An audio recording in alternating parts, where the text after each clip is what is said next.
हरे कृष्ण माता जी।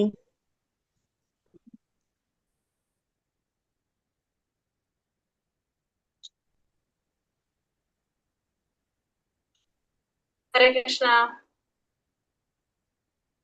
हरे कृष्ण माता जी।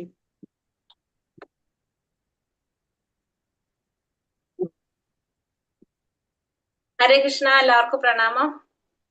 हरे कृष्णा. ओम नमो भगवते वासुदेवाय. ओम नमो भगवते वासुदेवाय. ओम नमो भगवते वासुदेवाय. ओम अज्ञानतिमिरान्धस्य ज्ञानाञ्जनशलाकया चक्षुरुन्मीलितं येन तस्मै श्रीगुरवे नमः. नमो विष्णुपादाय कृष्णप्रेष्ठाय भूतले श्रीमते भक्तिवेदान्त स्वामिनिधि नामिने. नमस्ते सरस्वते देवे गौरवाणी प्रचारिणे निर्विशेष शून्यवादी पाश्चात्य देशधारिणे. जय श्री कृष्ण चैतन्य प्रभु नित्यानंद श्री अद्वैत गदाधर श्रीवासादि गौर भक्त वृंद. हरे कृष्ण कृष्ण कृष्ण हरे हरे, हरे राम राम राम हरे हरे. ഹരേ കൃഷ്ണ. ശ്രീ ശ്രീ രാധാ ഗോവിന്ദ ടെമ്പിൾ ഇസ്കോൺ ബാംഗ്ലൂരിന്റെ ഉപദേശാമൃതം ക്ലാസ്സിലേക്ക് എല്ലാവർക്കും സ്വാഗതം. ഹരേ കൃഷ്ണ. എല്ലാവർക്കും പ്രണാമം. ഹരേ കൃഷ്ണ. ഹരേ കൃഷ്ണ. ആദ്യം നമുക്ക് ഇന്ന് ഉപദേശാമൃതം എടുത്തിട്ട് ക്വസ്റ്റ്യൻസ് നോക്കാം കേട്ടോ. ഓക്കെ. ഹരേ കൃഷ്ണ. അപ്പൊ നമ്മള് ഇന്ന് 8ാമത്തെ ഉപദേശം വരെ എടുത്ത് നമ്മള് 9, 10, 11 3 ഉപദേശമാണ് ഇന്ന് എടുക്കുന്നത്. അത് ചെറിയതാണ്, അതുകൊണ്ട് 3 അപ്പൊ അതില് 9ാമത്തെ ഉപദേശത്തിൽ പറയുന്നത് ഭഗവാന് പ്രിയപ്പെട്ട വിശേഷപ്പെട്ട സ്ഥലങ്ങളുടെ ശ്രേണിയെ കുറിച്ചാണ് 9ാമത്തെ ഉപദേശത്തിൽ പറയുന്നത്. ഭഗവാന് പ്രിയപ്പെട്ട സ്ഥലങ്ങളുടെ ശ്രേണി. ഭഗവാന് പ്രിയപ്പെട്ട സ്ഥലങ്ങൾ എന്ന് പറയുമ്പോ നമുക്കറിയാം, ആധ്യാത്മിക ലോകമുണ്ട്, ഭൗതിക ലോകമുണ്ട്. ഭഗവാന്റെ സൃഷ്ടിയാണ്. ആധ്യാത്മിക ലോകമാണ് ഏറ്റവും ഉന്നതമായിട്ടുള്ള, നമുക്കറിയാം. ഹരേ കൃഷ്ണ. അപ്പൊ ഇവിടെ പറയുന്നത് വൈകുണ്ഠം. വൈകുണ്ഠം എവിടെയുള്ളതാണ്? ഭൗതിക ലോകത്തിലാണോ ആത്മീയ ലോകത്തിലാണോ? ആത്മീയ ലോകം. ആത്മീയ ലോകത്തിൽ അല്ലെ. ആ വൈകുണ്ഠം മധുരയാണെങ്കിലോ? മധുര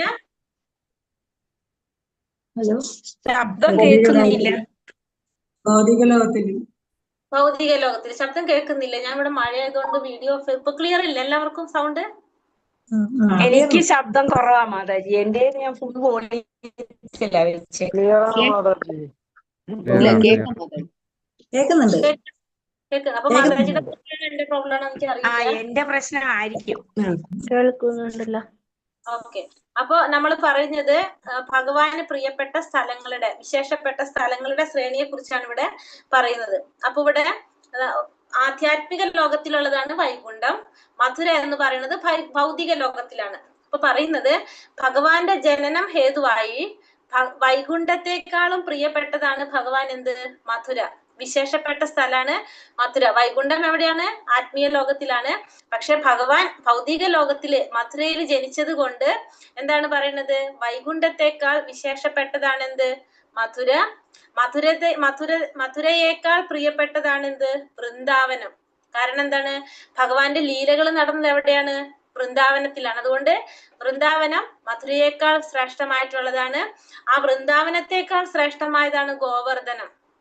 അതുകൊണ്ടാണ് ഗോവർദ്ധനത്തിലാണ് ഭഗവാൻ എന്ത് ചെയ്തത്? കാലിമേച്ച് നടന്നതും രാധാറാണിയെ പ്രതീക്ഷിച്ചിരുന്നതും കയ്യിൽ ഉയർത്തിപ്പിടിച്ചതൊക്കെ ഏതാണ്? ഗോവർദ്ധനമാണ്. അതുകൊണ്ട് അത് വൃന്ദാവനത്തെക്കാൾ പ്രിയപ്പെട്ടതാണ്.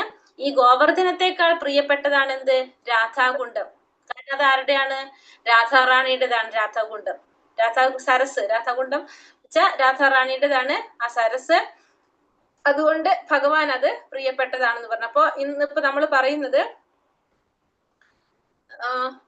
ഭഗവാന് പ്രിയപ്പെട്ട സ്ഥലങ്ങളുടെ ശ്രേണിയാണ് ഫസ്റ്റ് നമ്മൾ പറയുന്നത്. അപ്പൊ ഉപദേശാമൃതം 9 മുതൽ 11 വരെ ഉപദേശത്തിൽ പറയുന്നത് ഭഗവാന് പ്രിയപ്പെട്ട അല്ലെങ്കിൽ ശ്രേഷ്ഠമായ വിശേഷപ്പെട്ട സ്ഥലങ്ങളുടെ ശ്രേണിയെ കുറിച്ച്. ശ്രീ ശ്രീ രാധാ ഗോവിന്ദ് കി ജയ്. ശ്രീല പ്രഭുപാദ് കി ജയ്. ശ്ലോകം 9. വൈകുണ്ഠാജനിതോ വരാ മധുപുരി തത്രാപി രസോത്സവാത് വൃന്ദാരണ്യമുദാരപാണിരമണാത് തത്രാപി ഗോവർദ്ധനാം രാധാകുണ്ഡമിഹാപി ഗോകുലാപതേ പ്രേമാമൃതപ്ലാവനാത് कुर्यादस्य विराजतो गिरितटे सेवां विवेकीनाकः वैकुण्ठा जनितो वरा मधुपुरी तत्रापि रसोत्सवात् वृन्दारण्यमुदारपाणिरमणात् तत्रापि गोवर्धना राधाकुण्डमिहापि गोकुलापते प्रेमामृतप्लावनात् कुर्यादस्य विराजतो गिरितटे സേവാം വിവേകീനാക്കാം. അതായത് ഇവിടെ എന്താ പറയണത്? അപ്പോ മഥുര എന്ന് പറയപ്പെടുന്ന പുണ്യമായ സ്ഥലം ഭഗവാന്റെ ജനനം ഹേതുവായിട്ട് വൈകുണ്ഠത്തെക്കാൾ ദിവ്യത്വത്തിൽ മികച്ചു നിൽക്കുന്നു. അപ്പൊ വൈകുണ്ഠം എന്ന് പറയുന്നത് ആത്മീയ ലോകത്തുള്ളതാണ്. ആ വൈകുണ്ഠത്തെക്കാൾ മികച്ചതാണ്, ഭഗവാന് പ്രിയപ്പെട്ടതാണ് എന്ത്? മഥുര. കാരണം ഭഗവാൻ ജനനം എടുത്തത് എവിടെയാണ്? മഥുരയിലാണ്. പിന്നെ പറയുന്നത് കൃഷ്ണന്റെ രാസലീല വിനോദങ്ങൾ ഹേതുവായിട്ട് ദിവ്യമായ വൃന്ദാവനം മഥുരയേക്കാൾ ശ്രേഷ്ഠതരമാണ്. അപ്പൊ വൃന്ദാവനം മഥുരയേക്കാളും പ്രിയപ്പെട്ടതാണ്. എന്തുകൊണ്ടാണത്? ഭഗവാന്റെ രാസലീല പോലുള്ള വിനോദങ്ങൾ നടന്നത് എവിടെയാണ്? വൃന്ദാവനത്തിലാണ്. അപ്പൊ അതുകൊണ്ട് തന്നെ മഥുരയേക്കാൾ പ്രിയപ്പെട്ടത് അല്ലെങ്കിൽ ശ്രേഷ്ഠമായതാണ് എന്ത്? വൃന്ദാവനം. കൃഷ്ണൻ തന്റെ കൈകൊണ്ട് ഉദ്ധരിക്കുകയും അനേകം ലീലാ വിനോദങ്ങളിൽ ഏർപ്പെടുകയാലും ഗോവർദ്ധന പർവ്വതം വൃന്ദാവനത്തെക്കാളും മേന്മയേറിയതാണ്. അപ്പൊ ഭഗവാന്റെ കൈകൊണ്ട് ഉദ്ധരിക്കുകയും അനേകം ലീലകളിൽ ഏർപ്പെടുകയും ചെയ്തത് കൊണ്ട് ഗോവർദ്ധനം വൃന്ദാവനത്തെക്കാൾ മേന്മയേറിയതാണ്. എല്ലാറ്റിലും മികച്ചതാണ് എന്ത്? രാധാകുണ്ഡം. കാരണം എന്തുകൊണ്ടെന്നാൽ അത് ഗോകുലനാഥനായ ശ്രീകൃഷ്ണന്റെ ദിവ്യ പ്രേമമാകുന്ന അമൃതം അതിൽ കരകവിഞ്ഞൊഴുകുന്നു. അപ്പൊ ഗോകുലനാഥനായിട്ടുള്ള ഭഗവാന്റെ ദിവ്യ പ്രേമമാകുന്ന അമൃതം കരകവിഞ്ഞൊഴുകുന്നത് കൊണ്ട് തന്നെ എന്താണ്? രാധാകുണ്ഡം അതിനേക്കാളും ഗോവർദ്ധനത്തെക്കാളും മികച്ചതാണ്. അങ്ങനെ ഇരിക്കെ ഈ ഗോവർദ്ധന പർവ്വതത്തിന്റെ അടിവാരത്തിലായി സ്ഥിതി ചെയ്യുന്ന ഈ രാധാകുണ്ഡത്തെ സേവിക്കുന്നതിൽ വിവേകശാലിയായ ഏതൊരാളാണ് വിമുഖനായിരിക്കുക? അപ്പൊ അങ്ങനെയാവുമ്പോ ഈ ഗോവർദ്ധന പർവ്വതത്തിന്റെ അടിവാരത്തില് സ്ഥിതി ചെയ്യുന്ന ഈ രാധാകുണ്ഡത്തെ സേവിക്കുന്നതിലെ വിവേകശാലിയായ ഏതൊരാളാണ് വിമുഖനായിരിക്കുക? അപ്പൊ എല്ലാവരും എന്ത് ചെയ്യും? രാധാകുണ്ടിനെ സേവിക്കും. അപ്പൊ നമ്മള് ഈ 9-ാമത്തേൽ പറയുന്നത് ഭഗവാന് പ്രിയപ്പെട്ട അല്ലെങ്കിൽ വിശേഷപ്പെട്ട ആ സ്ഥലങ്ങളുടെ ശ്രേണിയെ കുറിച്ചാണ് പറയുന്നത്. അപ്പൊ ഇവിടെ നമുക്ക് ആ ശ്രേണി പറയാം, ഇത്രയും പറയണ്ട, ശ്രേണിയായിട്ട് പറയാം. വൈകുണ്ഠത്തെക്കാൾ ശ്രേഷ്ഠമായതാണ് എന്ത്? മഥുര. എന്തുകൊണ്ടാണ്? ഭഗവാന്റെ ജനനം ഹേതുവായി വൈകുണ്ഠത്തെക്കാൾ പ്രിയപ്പെട്ടത് അല്ലെങ്കിൽ ശ്രേഷ്ഠമായതാണ് മഥുര. മഥുരയേക്കാൾ ശ്രേഷ്ഠമായതാണ് വൃന്ദാവനം. കാരണം ഭഗവാന്റെ രാസലീല പോലുള്ള ലീലകളെല്ലാം നടന്നതാണ് എന്ത്? വൃന്ദാവനത്തിൽ. അതുകൊണ്ട് തന്നെ വൃന്ദാവനം മഥുരയേക്കാൾ പ്രിയപ്പെട്ടതാണ്. ആ വൃന്ദാവനത്തെക്കാൾ പ്രിയപ്പെട്ടതാണ് ഗോവർദ്ധനം. എന്തുകൊണ്ടാണ്? ഗോവർദ്ധനത്തിന്റെ താഴെ ഗോവർദ്ധന പർവ്വതത്തിലാണ് ഭഗവാൻ കാലിമേച്ച് നടന്നതും അതുപോലെ തന്നെ രാധാറാണിയെ പ്രതീക്ഷിച്ചു കൊണ്ടിരുന്നതും പിന്നെ എന്താ ചെയ്തത്? ചെറുവിരലില് ആ പർവ്വതം ഉയർത്തിപ്പിടിച്ച് ഗോലോക വൃന്ദാവനവാസികളെ രക്ഷിച്ചതുമാണ്, മഴയിൽ നിന്ന് രക്ഷിച്ചതുമാണ്. അതുകൊണ്ട് ഗോവർദ്ധനം പർവ്വതം ഭഗവാന് വൃന്ദാവനത്തെക്കാൾ പ്രിയപ്പെട്ടതാണ്. ആ ഗോവർദ്ധനത്തെക്കാൾ പ്രിയപ്പെട്ടതാണ് രാധാകുണ്ഡം. എന്തുകൊണ്ടാണത്? രാധാറാണിയുടേതാണത്. പിന്നെ ഗോകുലനാഥനായ ഭഗവാൻ ശ്രീകൃഷ്ണന്റെ ദിവ്യ പ്രേമമാകുന്ന അമൃതം കരകവിഞ്ഞൊഴുകുന്നതാണ് എവിടെ? ഈ രാധാകുണ്ടിൽ. അതുകൊണ്ട് രാധാകുണ്ഡം ഭഗവാന് പ്രിയപ്പെട്ടതാണ്. അപ്പൊ ഭഗവാൻ ഇഷ്ടപ്പെട്ട പ്രിയപ്പെട്ട സ്ഥലങ്ങളുടെ ശ്രേണി പറയുമ്പോ ഫസ്റ്റ് എന്താണ്? വൈകുണ്ഠലോകം. വൈകുണ്ഠലോകത്തിന്റെ താഴെ മഥുര, മഥുരയ്ക്ക് താഴെ വൃന്ദാവനം, വൃന്ദാവനത്തിന് താഴെ ഗോവർദ്ധനം, ഗോവർദ്ധനം രാധാകുണ്ഡം. വൈകുണ്ഠത്തെക്കാളും ഭഗവാന് പ്രിയപ്പെട്ടതാണ് മഥുര. മഥുരയേക്കാൾ ഭഗവാന് വിശേഷപ്പെട്ടത് വൃന്ദാവനം, വൃന്ദാവനത്തെക്കാൾ വിശേഷപ്പെട്ടത് ഗോവർദ്ധനം, ഗോവർദ്ധന പർവ്വതത്തെക്കാൾ വിശേഷപ്പെട്ടത് രാധാകുണ്ഡം. അപ്പൊ ഭഗവാൻ ഏറ്റവും പ്രിയപ്പെട്ടത് ഏതാണ്? രാധാകുണ്ഡം. ഭഗവാൻ പ്രിയപ്പെട്ടത് രാധാകുണ്ഡം. അപ്പൊ നമ്മൾ ഈ പഠിക്കേണ്ടത് എങ്ങനെയാണ്? 9-ാമത്തെ ശ്ലോകത്തിൽ പറയുന്നത് ഭഗവാന് ആത്മീയ ലോകത്തിലുള്ള വൈകുണ്ഠത്തെക്കാൾ ഭഗവാന് പ്രിയപ്പെട്ടത് മഥുരയാണ്. എന്തുകൊണ്ടാണ്? ജനനം ഹേതുവായിട്ട് മഥുര ഭഗവാന് പ്രിയപ്പെട്ടതാണ്. മഥുരയേക്കാൾ പ്രിയപ്പെട്ടതാണ് വൃന്ദാവനം. കാരണം രാസലീല പോലുള്ള ഭഗവാന്റെ ലീലകളെല്ലാം നടന്നതാണ് എവിടെ? വൃന്ദാവനത്തില്. ആ വൃന്ദാവനത്തെക്കാൾ പ്രിയപ്പെട്ടതാണ് ഗോവർദ്ധനം. കാരണം ഗോവർദ്ധന പർവ്വതത്തെ ഭഗവാൻ ചെറുവിരലിൽ ഉയർത്തിയിട്ടുണ്ട്. മാത്രമല്ല പിന്നെന്താണ്? രാധാറാണിയെ പ്രതീക്ഷിച്ചിരുന്നതും കാലികളെ മേയ്ക്കാനും ഭഗവാൻ എവിടെയാണ് കാലി മേയ്ച്ചതും? ഈ ഗോവർദ്ധന പർവ്വതത്തിലാണ്. അതുകൊണ്ട് ഭഗവാൻ അതിനേക്കാളും പ്രിയപ്പെട്ടതാണ് എന്ത്? രാധാകുണ്ഡം. കാരണം അത് രാധാറാണിയുടെ സരസാണ്. പിന്നെ കൃഷ്ണപ്രേമം, ദിവ്യമായിട്ടുള്ള കൃഷ്ണപ്രേമം ഇതിന്റെ അമൃത കരകവിഞ്ഞൊഴുകുന്നതും എവിടെയാണ്? രാധാകുണ്ടിലാണ്. ഇതാണ് 9ാമത്തെ ശ്ലോകത്തിൽ പറയുന്നത്. മനസ്സിലായോ? മനസ്സിലായി മാതാജി. മനസ്സിലായി മാതാജി. ആത്മീയ ലോകം, വൈകുണ്ഠ ലോകം നമുക്കറിയാം ആത്മീയ ലോകത്തുള്ളതാണ്. ആ പരമപുരുഷോത്തമനായ ഭഗവാന്റെ സൃഷ്ടിയിൽ 3/4 ഭാഗം ആത്മീയ പ്രപഞ്ചമാണ്. ആത്മീയ ലോകത്തിന് സ്വാഭാവികമായിട്ടും ഭൗതിക ലോകത്തെക്കാൾ മേന്മയേറും. അപ്പൊ ആത്മീയ ലോകം എന്ന് പറയുന്നത് ഭഗവാന്റെ സൃഷ്ടിയിൽ 3/4 ഭാഗം എന്താണ്? ആത്മീയ പ്രപഞ്ചമാണ്. 3/4 ഭാഗത്തോളം. അപ്പൊ ആത്മീയ ലോകത്തിന് സ്വാഭാവികമായിട്ടും എങ്ങനെയാണ്?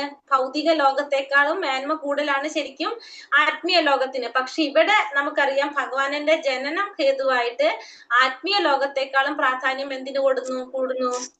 ഭൗതിക ലോകത്തിന്. സാധാരണ ആത്മീയ ലോകത്തിനാണ് ഭൗതിക ലോകത്തെക്കാളും മേന്മയുള്ളത്. പക്ഷെ ഇവിടെ ഭഗവാന്റെ ജനനം ഹേതുവായിട്ട് ആത്മീയ ലോകമായ വൈകുണ്ഠത്തെക്കാൾ പ്രധാനമായിട്ടും എന്തിനു പറയുന്നുണ്ട് മേന്മയായിട്ട്? മധുരയെ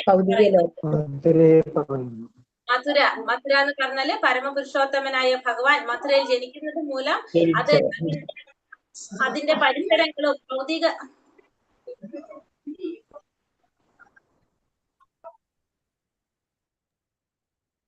ഭൗതിക ലോകത്തിൽപ്പെട്ടതാണെങ്കിൽ പോലും ആത്മീയ ലോകത്തെക്കാൾ ശ്രേഷ്ഠതരമായി പരിഗണിക്കപ്പെടുന്നു.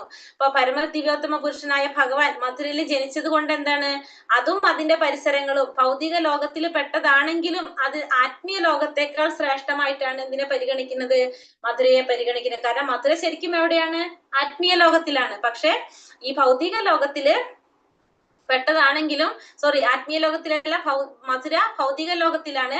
പക്ഷെ ഭഗവാൻ ജനിച്ചത് മൂലം എന്താണ്? ആത്മീയ ലോകത്തെക്കാളും ശ്രേഷ്ഠമായിട്ടാണ് എന്തിനെ പറയുന്നത്? മധുരയെ പരിഗണിക്കുന്നത്. ഇനി വൃന്ദാവനം. കാരണം മധുരയേക്കാൾ പ്രിയപ്പെട്ടതാണ് ഭഗവാന് വൃന്ദാവനം.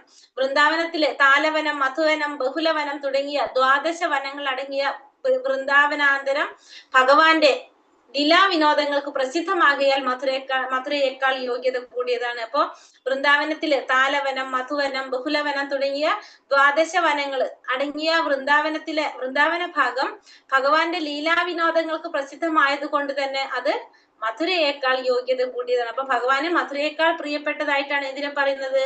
വൃന്ദാവനത്തെ പറയുന്നത്. ഗോവർദ്ധന പർവ്വതം. അങ്ങനെ വൃന്ദാവനാന്തരം മധുരയേക്കാൾ മികച്ചതാണെങ്കിലും ദിവ്യമായ ഗോവർദ്ധന പർവ്വതം അതിനേക്കാൾ മികച്ചതാണ്. അപ്പോൾ നമ്മൾ പറഞ്ഞു വൈകുണ്ഠത്തെക്കാൾ പ്രിയപ്പെട്ടത് മധുരയേക്കാൾ മികച്ചതാണ് വൃന്ദാവനം. വൃന്ദാവനത്തെക്കാൾ മികച്ചതായിട്ടാണ് ഇവിടെ എന്തിനെ പറയുന്നത്? ഗോവർദ്ധന പർവ്വതത്തെ പറയുന്നത്. വൃന്ദാവനത്തെക്കാൾ മികച്ചതായിട്ടാണ് ഗോവർദ്ധന പർവ്വതത്തെ പറയുന്നത്. എന്തുകൊണ്ടെന്നാൽ ദേവരാജനായ ഇന്ദ്രൻ പറഞ്ഞയച്ച കഠിന വർഷപാതങ്ങളിൽ നിന്ന് ഗോകുലവാസികളെയും സുഹൃത്തുക്കളായ ഗോപികാ ഗോപന്മാരെയും രക്ഷിക്കുന്നതിനായി കൃഷ്ണൻ ആ പർവ്വതത്തെ ഒരു കുടയ എന്ന പോലെ തന്റെ ശോണാംബുജ രമണീയമായ പാണി കൊണ്ട് ഉയർത്തിപ്പിടിക്കുകയുണ്ടായി. അപ്പോൾ പറയുന്നത് എന്താ സംഭവിച്ചത്? ദേവരാജനായിട്ടുള്ള ഇന്ദ്രൻ കോപത്തിൽ എന്ത് ചെയ്തു? വൃന്ദാവനത്തില് 7 ദിവസം കഠിനമായിട്ടുള്ള മഴ പെയ്ച്ചു. അപ്പൊ ഗോകുലവാസികളെ രക്ഷിക്കാനായിട്ട് ഭഗവാൻ എന്ത് ചെയ്തു? ആ ഗോവർദ്ധന പർവ്വതത്തെ ഒരു കുട പോലെ തന്റെ ചെറുവിരലില് ഉയർത്തിപ്പിടിച്ചു. അതുകൊണ്ട് അങ്ങനെ ആ ഗോവർദ്ധന പർവ്വതം ഭഗവാന് പ്രിയപ്പെട്ടതാണ്. ആ ഗോവർദ്ധന പർവ്വതത്തിലാണ് ഭഗവാൻ ഗോപാല ബാലന്മാരൊന്നിച്ച് കാലിമേച്ച് നടന്നത്. ആ പർവ്വതത്തിലായിരുന്നു ഭഗവാൻ എന്ത് ചെയ്തത്? ഭഗവാന്റെ സുഹൃത്തുക്കളായിട്ട് കാലിമേച്ച് നടന്നത് ആ പർവ്വതത്തിലാണ്. അവിടെ തന്നെയാണ് അദ്ദേഹം തന്റെ പ്രിയതമയായ ശ്രീമതി രാധാറാണിയെ പ്രതീക്ഷിച്ചു കൊണ്ടിരുന്നതും അവൾ ഒന്നിച്ച് പ്രേമലീലകൾ മുഴുകിയതും. അപ്പൊ ഭഗവാൻ രാധാറാണിയും ഒത്ത് പ്രേമലീലകൾ ചെയ്തതും അതുപോലെ തന്നെ രാധാറാണിയെ പ്രതീക്ഷിച്ചു കൊണ്ടിരുന്നിരുന്നുള്ള സ്ഥലമാണ് എന്ത്? ഗോവർദ്ധനം. അപ്പൊ അതുകൊണ്ട് ഭഗവാന് വൃന്ദാവനത്തെക്കാൾ പ്രിയപ്പെട്ടതാണ് എന്ത്? ഗോവർദ്ധനം എന്ന് പറയാം. ഈ രാധാകുണ്ഡം ഗോവർദ്ധനത്തെക്കാൾ പ്രിയപ്പെട്ടതാണ് ഭഗവാന് രാധാകുണ്ഡം. ഗോവർദ്ധന പർവ്വതത്തിന്റെ അടിവാരത്തിലുള്ള രാധാകുണ്ഡമാകട്ടെ മേൽ പറഞ്ഞ എല്ലാറ്റിനേക്കാളും വിശിഷ്ടതരമാണ്. അപ്പൊ ഗോവർദ്ധന പർവ്വതത്തെക്കാളും ഭഗവാന് പ്രിയപ്പെട്ടതാണ് എന്ത്? രാധാകുണ്ഡം. എല്ലാറ്റിനേക്കാളും പ്രിയപ്പെട്ടതായിട്ടാണ് എന്തിനെ പറയുന്നത്? രാധാകുണ്ടിനെ പറയുന്നത്. കൃഷ്ണന്റെ പ്രേമം കരകവിഞ്ഞൊഴുകിയത് അവിടെയാണ്. അപ്പൊ അവിടെയാണ് ഭഗവാന്റെ പ്രേമം കരകവിഞ്ഞ് ഒഴുകിയത്. ഉത്തമ ഭക്തന്മാർ രാധാകുണ്ഡത്തിൽ താമസിക്കുവാൻ ആഗ്രഹിക്കുന്നു. അപ്പൊ ഉത്തമ ഭക്തന്മാർ എന്താഗ്രഹിക്കാണ്? രാധാകുണ്ടില് താമസിക്കാനായിട്ട് ഉത്തമ ഭക്തന്മാർ ആഗ്രഹിക്കാണ്. രാധയുടെയും കൃഷ്ണന്റെയും ശാശ്വതങ്ങളായ മധുര രതി ലീലാവിലാസങ്ങളുടെ ഒട്ടു വളരെ സ്മരണകളെ ഉണർത്തുന്ന ദിവ്യമായ സ്ഥാനമാണ് അവിടം. രാധയുടെയും കൃഷ്ണന്റെയും ശാശ്വതങ്ങളായിട്ടുള്ള മധുര രതിലീലാ വിലാസങ്ങളുടെ ഒട്ടു വളരെ സ്മരണ ഉണർത്തുന്ന ദിവ്യമായ സ്ഥാനമാണ് ഇത് രാധാകുണ്ഡം എന്ന് പറയുന്നത്. അപ്പൊ രാധാകുണ്ഡം എന്ന് പറയുന്നത് ഗോവർദ്ധന പർവ്വതത്തിന്റെ അടിവാരത്തിലുള്ള അതാണ് രാധാകുണ്ട്. അവിടെ എന്താണ്? ഭഗവാന്റെ കൃഷ്ണപ്രേമം കരകവിഞ്ഞൊഴുകുന്നതാണ്. കൃഷ്ണന്റെ ആ പ്രേമം കരകവിഞ്ഞൊഴുകുന്നതാണ് രാധാകുണ്ഡത്തില്. ഉത്തമ ഭക്തന്മാർ എന്താഗ്രഹിക്കാണ്? രാധാകുണ്ടിൽ താമസിക്കാൻ ആഗ്രഹിക്കുന്നു. കാരണം എന്താണ്? ഭഗവാന്റെയും രാധാറാണിയുടെയും ശാശ്വതമായിട്ടുള്ള മധുരലീല വിലാസങ്ങളുടെ സ്മരണ ഉണർത്തുന്ന സ്ഥലമാണ് എന്ത്? രാധാകുണ്ട് എന്ന് പറയുന്നത്. അപ്പൊ ഭഗവാന്റെ പ്രിയപ്പെട്ട വിശേഷപ്പെട്ട സ്ഥലങ്ങളുടെ ശ്രേണി പറയുന്നത് ഫസ്റ്റ് നമ്മൾ എന്താ പറഞ്ഞത്? ഏതാണ്? വൈകുണ്ഠത്തെക്കാൾ. വൈകുണ്ഠത്തിൽ കമ്പയർ വെച്ച് പറയാണ്. ആത്മീയ ലോകത്തിലുള്ള വൈകുണ്ഠത്തെക്കാൾ പ്രിയപ്പെട്ടതാണ് ഭഗവാന്റെ ജനനം ഹേതുവായിട്ടുള്ള മധുര. മധുരയേക്കാൾ പ്രിയപ്പെട്ടതാണ് ഭഗവാന്റെ രാസലീല പോലുള്ള വിനോദങ്ങൾ നടന്ന ഭഗവാന്റെ വൃന്ദാവനം. ആ വൃന്ദാവനത്തെക്കാൾ പ്രിയപ്പെട്ടതാണ് ഭഗവാൻ കാലിമേച്ച് നടന്നതും രാധാറാണിയെ പ്രതീക്ഷിച്ചിരുന്നതുമായിട്ടുള്ള ഭഗവാൻ ഗോവർദ്ധനം. ആ ഗോവർദ്ധനത്തെക്കാൾ പ്രിയപ്പെട്ടതാണ് രാധാറാണിയുടെ സരസായിട്ടുള്ള രാധാകുണ്ട്. കാരണം ആ രാധാകുണ്ടിലാണ് കൃഷ്ണപ്രേമം കരകവിഞ്ഞ് ഒഴുകുന്നത്. അതാണ് അത് ഭഗവാൻ ഇഷ്ടപ്പെട്ട സ്ഥലങ്ങളുടെ ശ്രേണി എന്ന് പറയുന്നത്. അപ്പൊ സ്ഥലങ്ങൾ പറയുമ്പോ ഫസ്റ്റ് വൈകുണ്ഠം, വൈകുണ്ഠത്തിന് താഴെ മധുര, മധുരയ്ക്ക് താഴെ വൃന്ദാവനം, വൃന്ദാവനത്തിന് താഴെ ഗോവർദ്ധനം, ഗോവർദ്ധനത്തിന് താഴെ രാധാകുണ്ഡം. ഇതാണ് സ്ഥലങ്ങളുടെ ശ്രേണി. മനസ്സിലായോ? മനസ്സിലായി മാതാജി. ഹരേ കൃഷ്ണ. അപ്പൊ ഇത്രയാണ് നമ്മുടെ ഒമ്പതാമത്തെ ശ്ലോകത്തിൽ പറഞ്ഞിരിക്കുന്നത്. എല്ലാവർക്കും ക്ലിയർ ആയി? ഒമ്പതാമത്തെ ശ്ലോകം ക്ലിയർ ആയി. 10ാമത്തെ ശ്ലോകത്തിൽ പറയുന്നത് ഇതേപോലെ തന്നെ മനുഷ്യരാശിയുടെ ശ്രേണി. അപ്പൊ ഇത് സ്ഥലങ്ങളെ കുറിച്ചാണ് നമ്മൾ പഠിച്ചത് അല്ലെ? സ്ഥലങ്ങളുടെ വിശേഷപ്പെട്ട സ്ഥലങ്ങൾ. ഫസ്റ്റ് വൈകുണ്ഠം, വൈകുണ്ഠത്തിന് താഴെ മധുര, മധുരയേക്കാൾ പ്രിയപ്പെട്ടത് വൃന്ദാവനം, വൃന്ദാവനത്തെക്കാൾ പ്രിയപ്പെട്ടത് ഗോവർദ്ധനം, ഗോവർദ്ധനത്തെക്കാൾ പ്രിയപ്പെട്ടത് രാധാകുണ്ട്. അങ്ങനെ പഠിച്ചു. ഇനി അടുത്തത് ഇതേപോലെ തന്നെ മനുഷ്യരാശിയുടെ ശ്രേണി. മനുഷ്യരുടെ ശ്രേണിയെ കുറിച്ച് പറയാണ്. മനുഷ്യരുടെ ശ്രേണി എന്ന് പറയുമ്പോ ഫസ്റ്റ് നമ്മൾ എല്ലാവരും എങ്ങനെയാണ്? കർമ്മം ചെയ്യുന്നു, ഫലം ആഗ്രഹിച്ചുകൊണ്ട്. അങ്ങനെയായിരുന്നു നമ്മൾ എല്ലാവരും അല്ലെ? കർമ്മം ചെയ്യുന്നതിന്റെ ഫലം നമ്മൾ ആഗ്രഹിച്ചുകൊണ്ട് കർമ്മം ചെയ്യുന്നില്ല. അപ്പൊ കർമ്മികള്, ആ കർമ്മികളെക്കാളും ഭഗവാൻ എപ്പോഴും പ്രിയപ്പെട്ടവരാരാണ്? ഭഗവാനെ കുറിച്ചുള്ള ആ ജ്ഞാനം നേടാൻ ശ്രമിക്കുന്ന ജ്ഞാനികളാണ് ഭഗവാന് പ്രിയം. കർമ്മികളെക്കാളും ഫലം ആഗ്രഹിച്ചുകൊണ്ട് കർമ്മം ചെയ്യുന്നവരെക്കാളും ഇഷ്ടം എന്താണ്? ആ ജ്ഞാനം നേടാൻ ശ്രമിക്കുന്നവര്, ജ്ഞാനികളെയാണ് ഇഷ്ടം. ജ്ഞാനികളില് ഭഗവാൻ ആരെ ഇഷ്ടം? ജ്ഞാനികൾ പിന്നെ അടുത്ത ലെവൽ ഏതാണ്? ഭക്തനാകും. അപ്പൊ ജ്ഞാനികൾ ഭഗവാനെ കുറിച്ച് കുറെ അറിയുമ്പോഴാണ് നമ്മൾ അടുത്ത സ്റ്റെപ്പിലേക്ക് കടക്കുന്ന ഭക്തിയിലേക്ക്. അപ്പൊ ജ്ഞാനികളെക്കാളും പ്രിയപ്പെട്ടതാണ് ആര്? ഭക്തന്മാര്. ഭക്തന്മാരില് ഭഗവാൻ ആരെ ഇഷ്ടം? ഭക്തന്മാരിൽ ഭഗവാൻ ആരാണ് ഇഷ്ടം? എങ്ങനത്തെ ഭക്തന്മാരെ ഇഷ്ടം?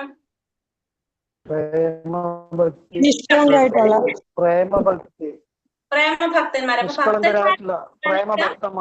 പ്രേമഭക്തന്മാരെയാണ് ഇഷ്ടം. പ്രേമഭക്തന്മാരിൽ ഭഗവാൻ ആരെ ഇഷ്ടം?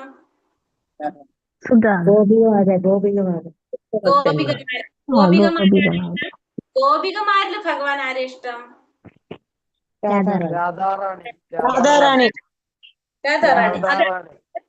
10ാമത്തെ ഉപദേശത്തിൽ പറയുന്നത് മനുഷ്യരാശിയുടെ ശ്രേണി. അപ്പൊ അതില് ഫസ്റ്റ് കർമ്മികള്, കർമ്മികളെക്കാളും പ്രിയപ്പെട്ടതാണ് ജ്ഞാനികള്, ജ്ഞാനികളെക്കാളും പ്രിയപ്പെട്ടവരാണ് ഭക്തന്മാര്, ഭക്തന്മാരിൽ ഭഗവാന് പ്രിയപ്പെട്ടത് പ്രേമഭക്തന്മാര്, പ്രേമഭക്തന്മാരിൽ പ്രിയപ്പെട്ടത് ഭക്തരില് പ്രിയപ്പെട്ടത് ഗോപികമാര്, ഭക്തന്മാരിൽ പ്രിയപ്പെട്ടത് രാധാറാണി, ഗോപികമാരിൽ പ്രിയപ്പെട്ടത് രാധാറാണി.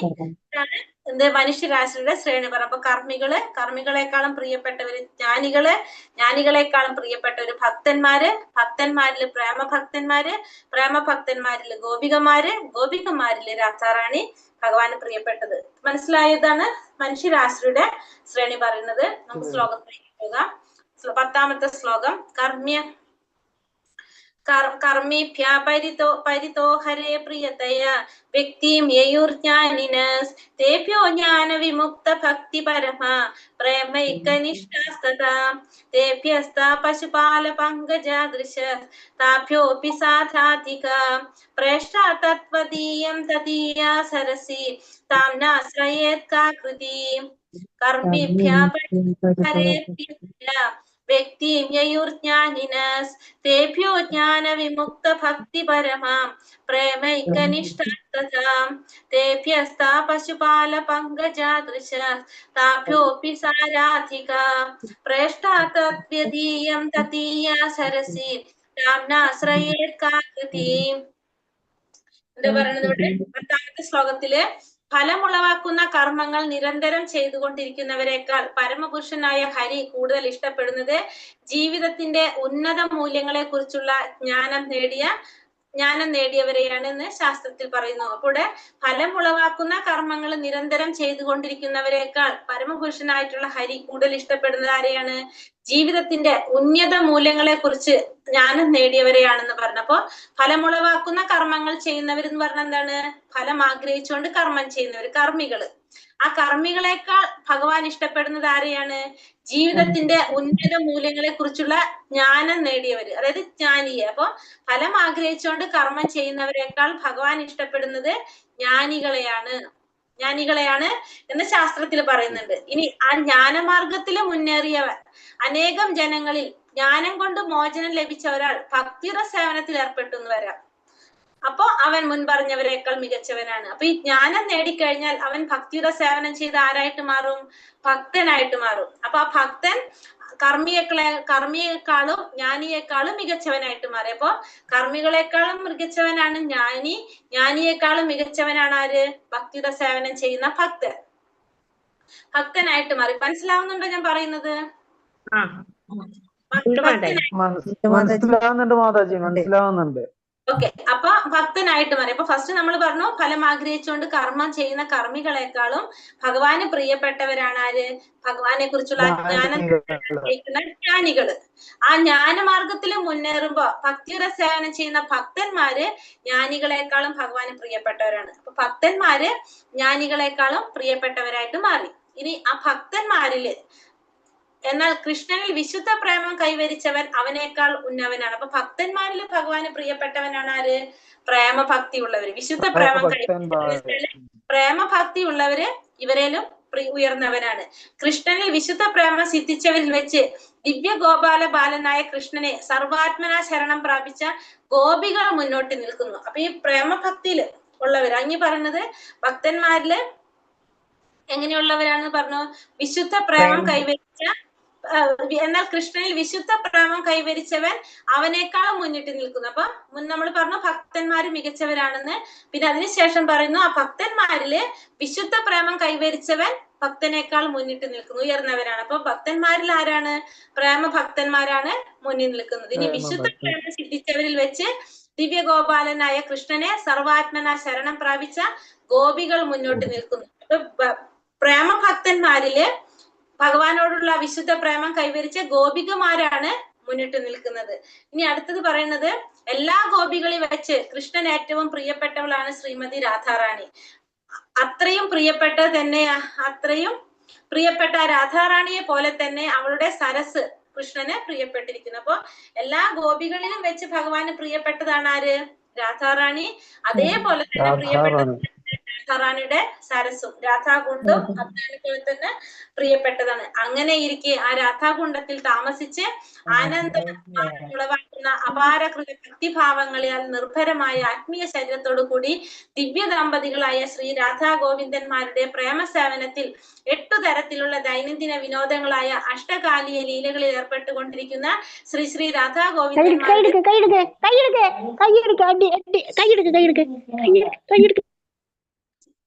ഹരേ കൃഷ്ണ.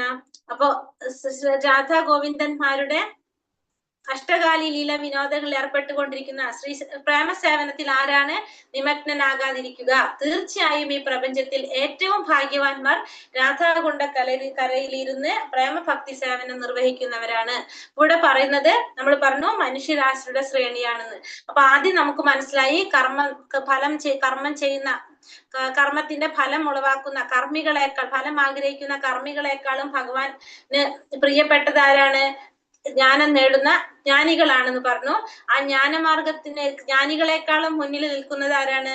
ഭഗവാനെ കുറിച്ച് ഭക്തന്മാരാണെന്ന് പറഞ്ഞു. ഭക്തന്മാരില് ഭഗവാന് പ്രിയപ്പെട്ടവരാണ് ആര്? വിശുദ്ധ പ്രേമം കൈവരിച്ച പ്രേമഭക്തന്മാരില് ഗോപികമാര് മുന്നിട്ട് നിൽക്കുന്നു. ആ ഗോപികമാരില് ആരാണ് പ്രിയപ്പെട്ടത് ഭഗവാന്? രാധാറാണിയാണ്. അതേയാണ് എന്ത്? രാധാകുണ്ടു. അപ്പൊ നമ്മൾ പറഞ്ഞത് ഫസ്റ്റ് കർമ്മികളെക്കാളും പ്രിയപ്പെട്ടവര് ജ്ഞാനികളെക്കാളും പ്രിയപ്പെട്ടവര് ഭക്തന്മാരില് പ്രേമഭക്തന്മാരില് ഗോപികമാരില് രാധാറാണി.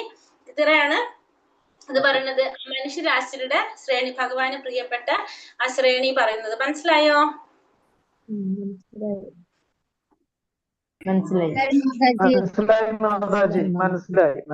ഇനി പുരോഗമന ശ്രേണി എന്ന് പറയുന്നത് നമ്മൾ പറഞ്ഞു ആ മനുഷ്യ ജീവിതത്തിൽ നമ്മുടെ പുരോഗമനം എങ്ങനെയാണ്? ഫസ്റ്റ് നമ്മൾ കർമ്മിയായിരിക്കും. കർമ്മം ചെയ്യുന്നു, ഫലം ആഗ്രഹിക്കുന്നു. ഫലം ആഗ്രഹിച്ചുകൊണ്ട് കർമ്മം ചെയ്യുന്ന കർമ്മി. ആ കർമ്മി എന്തിലേക്ക് കിടക്കാണ്? ജ്ഞാനിയിലേക്ക്, ഭഗവാനെ കുറിച്ച് അറിയാൻ, ആ ജീവിതത്തിന്റെ അമൂല്യം, നമ്മൾ പരമമായ ലക്ഷ്യം മനസ്സിലാക്കാനായിട്ട് ശ്രമിക്കുകയാണ് ആ ജ്ഞാനിയിൽ നിന്നും ലക്ഷ്യം മനസ്സിലാക്കി കഴിഞ്ഞാൽ നമ്മൾ ആരായിട്ട് മാറും? ഭഗവാന്റെ ഭക്തനായിട്ട് മാറും. അതാണ് ആദ്യത്തെ മൂന്ന്. ഫസ്റ്റ് തന്നെ നമ്മൾ പറഞ്ഞു കർമ്മിയിൽ നിന്നും ജ്ഞാനിയിൽ നിന്നും ഭക്തൻ. അതാണ് നമ്മുടെ ആത്മീയ പരിണാമം എന്ന് പറയുന്നത്. ഈ ഒരു സ്റ്റേജിലാണ് പോകുന്നത്. നമ്മുടെ സ്ഥാനം നമ്മുടെ ആഗ്രഹങ്ങളെ സൂചിപ്പിക്കുന്നു. കൃഷ്ണൻ അതനുസരിച്ച് നമുക്ക് പ്രതിഫലം നൽകുന്നു. അപ്പൊ ഫസ്റ്റ് കർമ്മി, ജ്ഞാനി, ഭക്തൻ. കർമ്മി എങ്ങനെയാണ്? രജോ ഗുണത്തിലായിരിക്കും കർമ്മി. കർമ്മം ചെയ്തുകൊണ്ടേയിരിക്കുന്നു, ഫലം ആഗ്രഹിച്ചുകൊണ്ട്. അപ്പൊ അതിന്റെ ഫലമായിട്ട് സ്വർഗപ്രാപ്തിയാണ് ആർക്ക് കിട്ടുന്നത്? കർമ്മിക്ക് കിട്ടുക. സ്വർഗം, പിന്നെ അല്ലെങ്കിൽ നമ്മൾ ഈ പറഞ്ഞ പോലെ വീണ്ടും ഭൂമിയിൽ വന്ന് ജന്മം എടുക്കും. അപ്പൊ സ്വർഗപ്രാപ്തിയാണ് കർമ്മി ആഗ്രഹിക്കുന്ന, കർമ്മി ചെയ്യുന്ന ഫലത്തിന് അനുസരിച്ച് ആ സ്വർഗപ്രാപ്തി കിട്ടും കർമ്മിക്ക്. രജോ ഗുണത്തിലാണ്. അത് കഴിഞ്ഞ് ജ്ഞാനി ആകുമ്പോ എന്താ പറയണത്? സത്വഗുണത്തിലാണ് ജ്ഞാനി. ജ്ഞാനം നേടാൻ ശ്രമിക്കുന്നു. ആ ജ്ഞാനിയിലൂടെ മുക്തി നേടി എന്തിലാണ് ലയിക്കുന്നത്? ആ ബ്രഹ്മത്തിലാണ് ലയിക്കുന്നത്. ഭഗവാന്റെ ആ ജ്യോതിസ് ബ്രഹ്മത്തിലാണ് ആര് ലയിക്കുന്നത്? ജ്ഞാനി ലയിക്കുന്നത്. സത്വഗുണത്തിലായിരിക്കും, ജ്ഞാനം നേടുന്നു, മുക്തി നേടി ബ്രഹ്മത്തിൽ ലയിക്കുന്നു. ഭക്തൻ ശുദ്ധ സത്വത്തിലായിരിക്കും ഭക്തൻ. ആ ഭക്തിയോടുകൂടി ഭഗവാനെ പ്രേമഭക്തിയോടുകൂടി ഭഗവാൻ ആരാധിച്ച് എവിടേക്ക് എത്താൻ സാധിക്കുന്നു? ഭഗവാന്റെ ലോകത്തിലേക്ക്, ഗോലോക വൃന്ദാവനത്തിലേക്ക് എത്താനായിട്ട് ആർക്ക് സാധിക്കും? ഭക്തന് സാധിക്കും. അപ്പൊ കാമി എങ്ങനെയാണ് സ്വർഗലോകത്തിലേക്കാകും പോകുന്നത്? രജോ ഗുണത്തിലുള്ളവരാണ്, കർമ്മത്തിന്റെ ഫലം ആഗ്രഹിക്കുന്നു. ജ്ഞാനിയാണെങ്കിലോ ഭഗവാന്റെ ബ്രഹ്മത്തിൽ ലയിക്കുന്നവരാണ്. ഭക്തൻ ഭഗവാന്റെ ലോകത്തിലേക്ക് പോകുന്നതാണ് ഭക്തൻ. അതാണ് ആ പുരോഗമനത്തിന്റെ ശ്രേണി പറയുന്നത്. കർമ്മികളും അകർമ്മികളും വികർമ്മികള്. അറിയാലോ നമുക്കിത്. വികർമ്മികൾ എന്ന് പറഞ്ഞാൽ എന്താണ്? ശാസ്ത്രങ്ങൾക്ക് വിരുദ്ധമായിട്ട് കർമ്മം ചെയ്യുന്നവരാണ് ആര്? വികർമ്മികൾ. വേദശാസ്ത്രങ്ങൾ അനുസരിക്കുന്നില്ല, ഹീനതരമായിട്ടുള്ള ജന്മത്തിന്റെ സാധ്യത, വിശുദ്ധരായ ആളുകളെ വിലമതിക്കുന്നില്ല, ജീവിതത്തിന്റെ ലക്ഷ്യത്തിന്റെ നാശം. അതായത് ശാസ്ത്രങ്ങൾക്ക് വിരുദ്ധമായിട്ട് കർമ്മം ചെയ്യുന്നവരാണ് ആര്? വികർമ്മികൾ എന്ന് പറയുന്നത്. കർമ്മികൾ എന്ന് പറഞ്ഞല്ലോ, ശാസ്ത്രവിധികളെ അനുസരിച്ച് കർമ്മം ചെയ്യുന്നവരെ നമ്മൾ എന്ത് പറയും? കർമ്മികൾ എന്ന് പറയും. അപ്പൊ കർമ്മികള് ആ കർമ്മത്തിന്റെ ഫലം, ദേവന്റെ ശരീരവും സ്വർഗവും നേടുന്നു, ഒടുവിൽ മർത്യലോകത്തിലേക്ക് മടങ്ങും. അപ്പൊ ചെയ്യുന്ന കർമ്മത്തിന്റെ ഫലം ആഗ്രഹിക്കുന്നവരാണ് ആര്? കർമ്മികള്. അപ്പൊ ശാസ്ത്രങ്ങൾ അനുസരിച്ച് പ്രവർത്തിക്കുന്നു, ആ ചെയ്യുന്ന കർമ്മത്തിന്റെ ഫലം ആഗ്രഹിച്ചുകൊണ്ട് പ്രവർത്തിക്കുന്നവരാണ് കർമ്മികൾ എന്ന് പറയുന്നത്.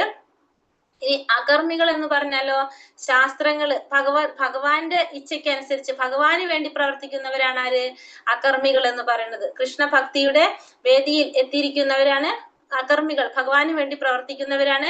ഫലോദിഷ്ട കർമ്മങ്ങൾ ബന്ധപ്പെടുത്തുന്നുവെന്നും പുനർജന്മത്തെ അർത്ഥമാക്കുന്നുവെന്നും മനസ്സിലാക്കുന്നു. അപ്പൊ അകർമ്മികൾ എന്ന് പറഞ്ഞാല് ഭഗവാന് വേണ്ടി ചെയ്യുന്നു, ഫലം ഒട്ടും ആഗ്രഹിക്കുന്നില്ല, ചെയ്യുന്നത് മുഴുവൻ എന്താണ്? ഭഗവത് സേവനമായിട്ട് ചെയ്യുന്നവരാണ് അകർമ്മികൾ എന്ന് പറയുന്നത്. അറിയാലത് കർമ്മിയും അകർമ്മിയും വികർമ്മിയും. സംശയം ഉണ്ട് ആർക്കെങ്കിലും? ഹരേ കൃഷ്ണ. മനസ്സിലായി മാതാജി. ഒരിക്കൽ കൂടെ പറയൂ. ഏത് പറയേണ്ടത് മാതാജി?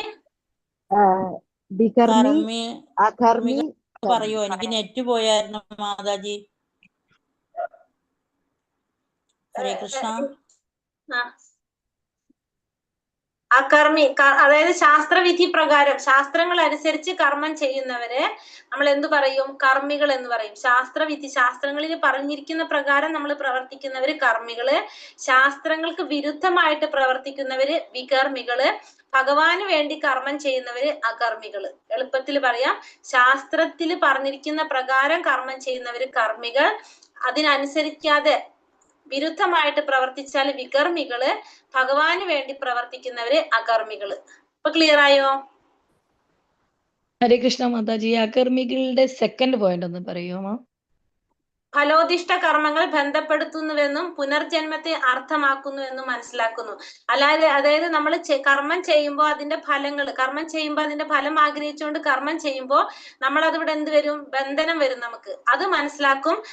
അതനുസരിച്ചാണ് നമുക്ക് എന്ത് വരുന്നത്? നമ്മൾ ചെയ്യുന്ന കർമ്മത്തിനനുസരിച്ചാണ് അടുത്തൊരു ജന്മം കിട്ടുന്നതെന്ന് മനസ്സിലാക്കാൻ സാധിക്കും. അകർമ്മികൾ എന്ന് പറഞ്ഞാൽ ഭഗവാന് വേണ്ടി കർമ്മം ചെയ്യുന്നത്, അതായത് ഭക്തന്മാരാണ് അവര്. ഭക്തന്മാർക്ക് എന്തറിയാം? നമ്മൾ ചെയ്യുന്ന കർമ്മത്തിന്റെ ഫലം ആഗ്രഹിച്ചുകൊണ്ട് കർമ്മം ചെയ്തു കഴിഞ്ഞാൽ അതിന്റെ ഫലം നമ്മൾ അനുഭവിക്കേണ്ടി വരുമെന്നും അതനുസരിച്ച് അടുത്തൊരു ജന്മം നമുക്ക് കിട്ടുന്നുള്ളത് അവർക്ക് മനസ്സിലാക്കാനായിട്ട് സാധിക്കും. അതാണ് പറയുന്നത് അവിടെ. ഹരേ കൃഷ്ണ മാതാജി. ഇനി അടുത്തത് ഭക്തന്മാര്, ഗോപികമാര്, രാധാറാണി. ഭക്തർ എന്ന് പറഞ്ഞാൽ എന്താണ്? യമനിയമങ്ങളെല്ലാം പാലിച്ചുകൊണ്ട് ഭക്തിയുടെ സേവനം അനുഷ്ഠിക്കുന്നവരാണ് ഭക്തന്മാര്. ഭഗവാനിൽ പ്രകടമായ പ്രേമഭക്തിയുടെ മഹോന്നത തലത്തിൽ കയറി ചെന്നു വരെ. അപ്പൊ ഭഗവാൻ ആ പ്രേമഭക്തിയുടെ ആ ഉന്നത തലത്തിൽ ആർക്ക് എത്താൻ സാധിക്കും? ഭക്തന്മാർക്ക് എത്താനായിട്ട് സാധിക്കും. ഭഗവത് പ്രേമം ലഭിക്കും. നാരദ മഹർഷി, സനക, സനാതൻ ഇവരൊക്കെ നമുക്ക് എന്ത് പറയാം? ഭക്തന്മാരില് ഭഗവാനോട് ആ ഭക്തി കൂടുതൽ ഉയർന്ന തലത്തിൽ എത്തിച്ചേർന്നവരാണ് ഇവരൊക്കെ തന്നെ. അപ്പൊ ഭക്തൻ എന്ന് പറഞ്ഞാൽ എല്ലാ നിയമങ്ങളെല്ലാം പാലിച്ചുകൊണ്ട് ശാസ്ത്രങ്ങളിൽ പറഞ്ഞിരിക്കുന്ന പ്രകാരം ഭഗവാനെ ആരാധിക്കുന്നവരാണ് ഭക്തന്മാര്. ഗോപികമാരെന്ന് പറഞ്ഞാൽ എന്താണ്? കൃഷ്ണനെ പ്രീതിപ്പെടുത്തുക എന്നതിൽ കവിഞ്ഞൊന്നും അറിയാത്തവര്. അവർക്ക് എന്തുമാത്രമേ ഉള്ളൂ? ഭഗവാനെ പ്രീതിപ്പെടുത്തുക. അത് മാത്രമാണ് ആരുടെ ലക്ഷ്യം? ഗോപികമാരുടെ ലക്ഷ്യം. അവർ കൃഷ്ണനിൽ നിന്ന് ഒരു പ്രതിഫലവും ഇച്ഛിക്കുന്നില്ല. കൃഷ്ണനെ വിസ്മരിക്കുവാൻ സാധ്യമല്ല. വിപ്രലംബ സേവനം. അവർക്ക് ഒരിക്കലും ഭഗവാനെ സ്മരിക്കാതിരിക്കാൻ അവർക്ക് സാധിക്കില്ല. ഭഗവാനെ മറന്നു എന്നൊരു ആരുടെ അടുത്ത് വരുന്നില്ല. ഭഗവാനെ മറന്നു എന്നൊരു നിമിഷം അവർക്കില്ല. ഭഗവാനെ മറക്കുക എന്ന് പറഞ്ഞാൽ അവർക്ക് ചിന്തിക്കാൻ സാധിക്കില്ല. അപ്പൊ ഭഗവാനെ സ്മരിച്ചുകൊണ്ടേ ഇരിക്കുക ഏത് സമയത്തും. ഭഗവാനിൽ നിന്ന് പക്ഷെ അവരൊന്നും പ്രതീക്ഷിക്കുന്നില്ല. എപ്പോഴും അവരെന്താഗ്രഹിക്കുന്നത്? ഭഗവാനെ പ്രീതിപ്പെടുത്താൻ സാധിക്കുക. അത് മാത്രമാണ് ആരുടെ ആഗ്രഹങ്ങളും ലക്ഷ്യവും? ഗോപികമാരുടെ ലക്ഷ്യം. അതിനാണ് നമ്മള് വിപ്രലംബ ഭാവം എന്ന് പറയുന്നത്. വേറെ ഒന്നുമില്ല. ആ ഒരു അവസ്ഥ, അങ്ങനത്തെ ഒരു അവസ്ഥയാണ് ഭഗവാനെ മാത്രം ചിന്തിച്ചിരിക്കുന്ന ഒരു അവസ്ഥ. അതാണ് ആരുടെ? ഗോപികമാരുടെ. രാധാറാണി, ഗോപികമാരിൽ സർവോത്തമമായിട്ടുള്ള സ്ഥാനമാണ് ആർക്ക്? രാധാറാണിക്ക്. രാധാറാണിയുടെ പ്രേമയുദ്ധ ഭക്തി സേവനത്തെ അതിശയിക്കാൻ ആർക്കും സാധ്യമല്ല. രാധാറാണി അതിശയിക്കാനായിട്ട് ആർക്കും സാധ്യമല്ല. കൃഷ്ണന് പോലും രാധാറാണിയുടെ ഭാവദാർഢ്യം മനസ്സിലാക്കാൻ സാധിച്ചിട്ടില്ല. അപ്പൊ ഭഗവാന് പോലും എന്ത് സാധിച്ചിട്ടില്ല? രാധാറാണിയുടെ ഭാവത്തെ മനസ്സിലാക്കാനായിട്ട് സാധിച്ചില്ല. രാധാകുണ്ഡത്തെ തന്നെ ശരണം പ്രാപിക്കുക. അപ്പൊ നമുക്ക് ഭഗവാന്റെ കൃഷ്ണപ്രേമം കിട്ടണമെങ്കിൽ നമുക്ക് എന്ത് വേണം? രാധാകുണ്ടിനെ ശരണം പ്രാപിക്കണം. അപ്പൊ രാധാറാണി എന്ന് പറയുന്നത് പ്രേമ ഭക്തിയുടെ സേവനത്തിൽ രാധാറാണി അതിശയിക്കാനായിട്ട് ആർക്കും സാധ്യമല്ല. ഭഗവാന് പോലും രാധാറാണിയുടെ ഭാവം മനസ്സിലാക്കാനായിട്ട് സാധിച്ചിട്ടില്ല എന്നാണ് പറയുന്നത്. ഇതാണ് ഭക്തന്മാരും ഗോപികമാരും രാധാറാണിയെ കുറിച്ച് പറയുന്നത്. ഇത്രയാണ് നമ്മുടെ 10ാമത്തെ ശ്ലോകത്തിൽ പറയുന്നത്. മനസ്സിലായോ? മനസ്സിലായി മാതാജി. ഇനി അടുത്തത് 11ാമത്തെ ശ്ലോകത്തിൽ പറയുന്നത് രാധാകുണ്ടിന്റെ പ്രത്യേകത. ഇപ്പൊ നമുക്ക് രാധാകുണ്ട് 2 ശ്ലോകത്തിലും ഫൈനലി എന്താ പറഞ്ഞത്? ഭഗവാൻ ഏറ്റവും പ്രിയപ്പെട്ടത് രാധാറാണി, അതേപോലെ തന്നെ രാധാറാണിയുടെ സരസായിട്ടുള്ള രാധാകുണ്ട് അല്ലെ? 9ലും 10ലും നമുക്ക് മനസ്സിലായത് അതാണ്. ഭഗവാൻ ഏറ്റവും പ്രിയപ്പെട്ടതാണ് രാധാറാണി, അതേപോലെ തന്നെയാണ് എന്ത്? രാധാറാണിയുടെ സരസായിട്ടുള്ള രാധാകുണ്ട്. അപ്പൊ ഇവിടെ 11ാമത്തിൽ പറയുന്നത് ആ രാധാകുണ്ടിനെ കുറിച്ചാണ് പറയുന്നത്. 11ാമത്തെ ഉപദേശം പറയുന്നത് കൃഷ്ണ സ്വേച്ഛൈ പ്രണയ വസതി പ്രേയസീഭ്യോപി രാധ കുണ്ഡം ചാസ്യ മുനീഭിരാഭിതസ് താത്യഗേവ്യാവ്യഥായി യത്പ്രേഷ്ടൈരപ്യ അലമസുലഭം കിം പുനർഭക്തിഭാജാം തത്പ്രേമേതം സകൃതാപി സര സ്നാതുരാവിഷ്കരോതി. कृष्णसेचे प्रणय वसति प्रेयसेभ्योऽपि राधा कुण्डं चास्य मुनिभिरापितस्तादृगेव व्यथायि यत्प्रेष्टैरापि अलमसुलभं किं पुनर्भक्तिभाजां तत्प्रेम्यतं सकृतापि सरा സ്നാതുരാവിഷ്കരോതി. ഇവിടെ എന്താ പറയുന്നത്? വ്രജഭൂമിയിൽ ഇഷ്ടപ്പെട്ട ഒട്ടു വളരെ കൗതുക വസ്തുക്കളും പ്രിയപ്പെട്ട അനേകം ഗോപികളും ഉണ്ടായിരിക്കെ അവരെല്ലാവരെക്കാളും കൃഷ്ണന് പ്രേമഭാജനമായി തീർന്നത് നിശ്ചയമായും രാധാറാണി തന്നെയാണ്. അപ്പോൾ പറയുന്നത് ഭഗവാന് പ്രിയപ്പെട്ട, ഭഗവാൻ ഇഷ്ടപ്പെട്ട വളരെ അധികം കൗതുക വസ്തുക്കള് പ്രിയപ്പെട്ട അനേകം ഗോപികമാരും ഒക്കെ ഉണ്ടെങ്കിലും ഭഗവാൻ ഏറ്റവും പ്രിയപ്പെട്ടതായിട്ടും പ്രേമഭാജനമായിട്ടും തീർന്നിട്ടുള്ളത് ആര് തന്നെയാണ്? രാധാറാണി തന്നെയാണ്. ഭഗവാന് ഏറ്റവും പ്രിയപ്പെട്ടതായിട്ടും ഏറ്റവും പ്രേമഭാജനമായിട്ടും തീർന്നിട്ടുള്ളത് ആര് തന്നെയാണ്? രാധാറാണി തന്നെയാണ്. മഹർഷിമാർ അതുപോലെ തന്നെ അവളുടെ സരസിനെ എല്ലാവിധത്തിലും അദ്ദേഹത്തിന് പ്രിയപ്പെട്ടതായി വർണ്ണിച്ചിട്ടുണ്ട്. അപ്പൊ മഹർഷിമാര് അവളുടെ സരസിനെ എല്ലാവിധത്തിലും അദ്ദേഹത്തിന് പ്രിയപ്പെട്ടതായിട്ട് വർണ്ണിച്ചിട്ടുണ്ട്. രാധാറാണിയുടെ സരസും എത്രയും വലിയ ഭക്തന്മാർക്ക് പോലും രാധാകുണ്ഡം സുലഭമായി പ്രാപിക്കുവാൻ സാധ്യമല്ല. അപ്പോ വലിയ ഭക്തന്മാർക്ക് പോലും എന്ത് സാധിക്കില്ല? രാധാകുണ്ഡം സുലഭമായി പ്രാപിക്കാനായിട്ട് സാധിക്കില്ല. അങ്ങനെ ഇരിക്കെ സാധാരണ ഭക്തന്മാർക്ക് അത് കൂടുതൽ ദുഷ്പ്രാപ്യം തന്നെ. ഈ പുണ്യതീർത്ഥത്തിൽ ഒരു തവണയെങ്കിലും സ്നാനം ചെയ്യുന്നവന് വിശുദ്ധമായ കൃഷ്ണപ്രേമം ജാഗരൂകമായി തീരും. അപ്പൊ അങ്ങനെയാണെങ്കിൽ സാധാരണ ഭക്തന്മാർക്ക് പോലും അതിനേക്കാളും ദുഷ്പ്രാപ്യമാണ്. കാരണം എത്ര വലിയ ഭക്തന്മാർക്ക് പോലും രാധാകുണ്ടിനെ പ്രാപിക്കാൻ സാധിക്കില്ല എന്ന് പറയുന്ന എളുപ്പത്തില്. അപ്പൊ ഈ പുണ്യതീർത്ഥത്തിൽ ഒരു തവണയെങ്കിലും സ്നാനം ചെയ്തു കഴിഞ്ഞാൽ നമുക്ക് എന്ത് കിട്ടും? കൃഷ്ണപ്രേമം കിട്ടും എന്നാ പറയുന്നത്. അപ്പൊ 11ാമത്തെ ഉപദേശത്തിൽ എന്താ പറയുന്നത്? വ്രജഭൂമിയില് ഇഷ്ടപ്പെട്ട ഒട്ടു വളരെ വസ്തുക്കളുണ്ട്. കുറെ വസ്തുക്കൾ ഉണ്ടെങ്കിലും ഗോപികമാരും കുറെ ഉണ്ടെങ്കിലും ഭഗവാന് പ്രിയപ്പെട്ടത് ആരാണ് അവിടെ? രാധാറാണിയാണ്. മഹർഷിമാര് പറയുന്നത് രാധാറാണിയെ പോലെ തന്നെ എല്ലാവിധത്തിലും ഭഗവാന് പ്രിയപ്പെട്ടതാണ് എന്ത്? രാധാറാണിയുടെ സരസായിട്ടുള്ള രാധാകുണ്ട്. അപ്പോ ഏറ്റവും വലിയ ഭക്തന്മാർക്ക് പോലും ആ രാധാകുണ്ടിനെ പ്രാപിക്കാനായിട്ട് സുലഭമായിട്ട് പ്രാപിക്കാൻ സാധ്യമല്ല. അപ്പൊ സാധാരണയുള്ള ഭക്തന്മാർക്ക് അത് ദുഷ്പ്രാപ്യമാണെന്നാണ് പറയുന്നത്. അങ്ങനെ പറയുന്നത് ഒരു തവണയെങ്കിലും രാധാകുണ്ടിൽ സ്നാനം ചെയ്യാൻ സാധിച്ചു കഴിഞ്ഞാൽ ആ വ്യക്തിക്ക് എന്ത് കിട്ടും? കൃഷ്ണപ്രേമം, വിശുദ്ധമായിട്ടുള്ള കൃഷ്ണപ്രേമം ലഭിക്കുന്നതാണ് പറയുന്നത്. അപ്പൊ 11ാമത്തെ ഉപദേശത്തിൽ എന്താ പറയുന്നത്? ആ വ്രജഭൂമിയില് വൃന്ദാവനത്തില് ഒട്ടു വളരെ കൗതുക വസ്തുക്കളും ഗോപികമാരുണ്ടെങ്കിലും ഭഗവാൻ ഏറ്റവും പ്രിയപ്പെട്ടത് രാധാറാണിയാണ്. രാധാറാണിയെ പോലെ തന്നെ ഭഗവാന് പ്രിയപ്പെട്ടതാണ് രാധാറാണിയുടെ സരസായിട്ടുള്ള രാധാകുണ്ടും. വളരെ വലിയ ഭക്തന്മാർക്ക് പോലും എളുപ്പത്തിൽ പ്രാപിക്കാൻ സാധിക്കുന്നതല്ല രാധാകുണ്ട്. അപ്പൊ സാധാരണ ഭക്തന്മാർക്ക് അത് വളരെ ദുഷ്പ്രാപ്യമാണെന്നാണ് പറയുന്നത്. എന്നിരുന്നാലും ഒരു തവണയെങ്കിലും രാധാകുണ്ടിൽ സ്നാനം ചെയ്തു കഴിഞ്ഞാൽ കൃഷ്ണപ്രേമം ലഭിക്കും എന്നാണ് 11ാമത്തെ ഉപദേശത്തിൽ പറയുന്നത്. അപ്പൊ കൃഷ്ണപ്രേമം ലഭിക്കാൻ എന്ത് ചെയ്യണം എന്ന് പറഞ്ഞിട്ടാണ് ഉപദേശാമൃതത്തിലെ ഈ 11ാമത്തെ ശ്ലോകം അവസാനിക്കുന്നത്. അപ്പൊ എന്താണ് പറയുന്നത്?